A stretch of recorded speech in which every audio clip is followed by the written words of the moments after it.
I don't know what the response was. They refused. What happened was that a lot of Israeli activists actually came to the aid of these people. Primarily this group called Rabbis for Human Rights. They went out there and they established a presence in that town. And they said, look, we will be there to protect you. We'll be there. We'll be human shields for you. We'll put this on camera and all this kind of stuff. About half the town returned. At first, there was an extreme amount of violence, especially directed towards the rabbis, which I'm told like they're viewed as traitors or something. I don't even know. Eventually, some foreign groups got involved. These days, there's a European church group that sets up a permanent presence there and goes out with these people to help them pick their olives and document anything that happens to them, and acts as human shields, basically.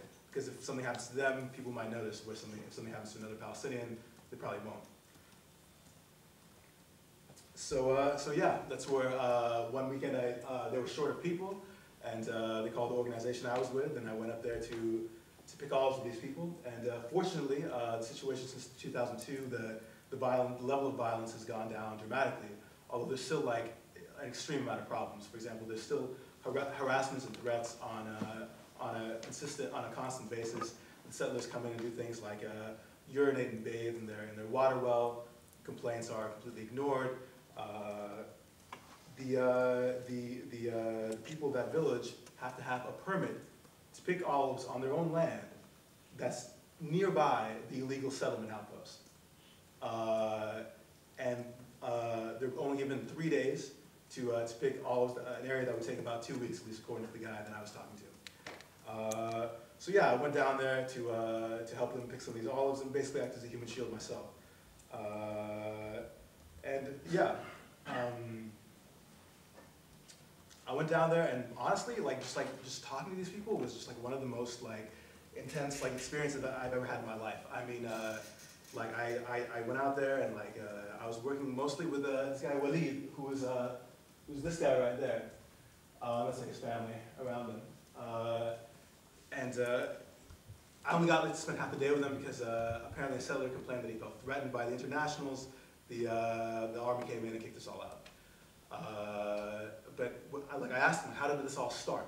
And he just pointed to a ridge over in the corner, and there's a little caravan, a little trailer on it. And he's like, one day, 10, 15 years ago, that thing showed up. We used to graze our shepherds on that hill over there. And whenever we would go to that hill, they tell us, this is ours now. God gave this to us. It's not yours. This is ours.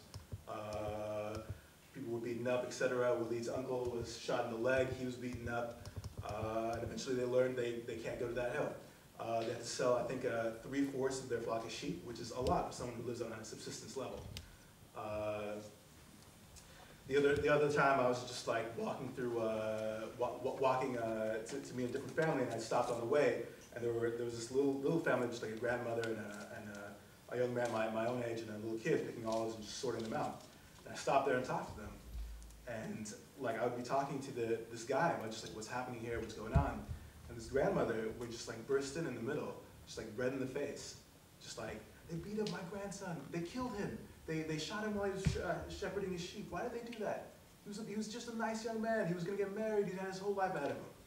And I was just there quietly. What do you fucking say to that? A little bit later, she would just burst out. They beat up my neighbor. They came to his house in the middle of the night and beat him so hard, his eye fell out of his head, and he has a glass eye now. I don't know what the fuck you say to that. Settler violence towards people, especially during olive picking season, when they're most vulnerable, when they need to get out into these remote places and pick these trees, is really common and a really known problem. I'm going to show you a video. This is actually a part of something called the B'Tselem Camera Project, where they decided to give cameras out to people that are most vulnerable to this, because you can file all the human rights reports you want, people can still dismiss it as propaganda. But you can't really dismiss propaganda as something you're watching with your own eyes. This video is taken pretty much from the backyard of the house I lived in. The guy who's going to talk about being beat up in the face and complaining to the army soldier is my neighbor up until then. I had dinner at his house, drank tea with him, saw his kids every day, so it's kind of weird for me to see this. שבת בעיצומו של חג הסוכות, רגע לפני שמחת תורה, ומתנחלי חברון מצאו דרך מקורית לבלות את היום הקדוש הזה. התפרעות במהלך מסיק זיתים של פלסטינים ששיאה קטטה אלימה שתועדה במצלמות. זאת למרות הבטחות הצבא להבטח את עונת המסיק. מביא את תמונות כתבנו לענייני צבא.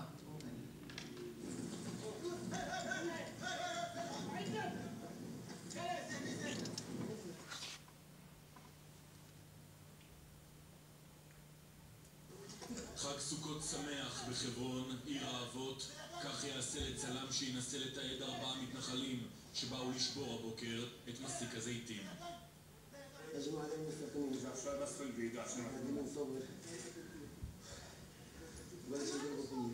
ארבעת המתנחלים מחברון באו עם חולצות השבת הלבנות. במסגרת שמירת השבת שלהם הם הגיעו הבוקר לשכונת תל רומדה אחרי ששמעו על פלסטינים מלווים בפעילי שמאל שבאו למסוק זיתים. המסיק הזה נגמר מהר מאוד. הארבעה באו והחלו להשליך אבנים ולהכות את המוסקים, העיקר שהסתלקו. כוח גולני מוזק למקום,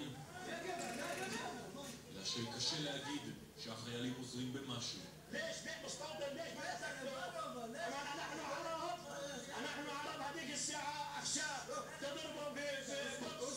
צו שטח צבאי סגור מוכרז על מטע עצי הזית.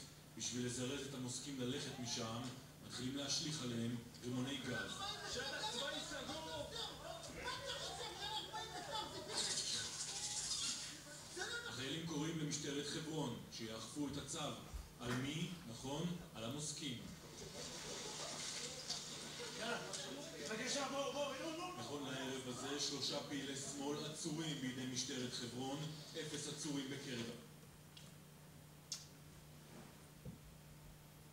They must have seen some of what was happening, but they made no attempt to stop the settlers. אין לנו שום תלונה על אלימות מצד המתנחלים, אומרים בתגובה במשטרת שי. פיקוד מרכז הבטיח באחרונה לפלסטינים לאבטח השנה את מסיק הזיתים נוכח מגמות ההקצנה באלימות המתנחלים. הבוקר בחברון ההבטחה הזו לא הייתה שווה הרבה. לזיתים האלה יש טעם רע מאוד. So if you notice what happened there, these people are picking olives on their own land. They get attacked by their neighbors. As a result, the army declares a closed military zone where they kick everybody out. Don't allow them to pick their own olives on their own land because they were attacked. And look who they arrested. And this kind of thing really is not rare. Like, this thing happens like a lot.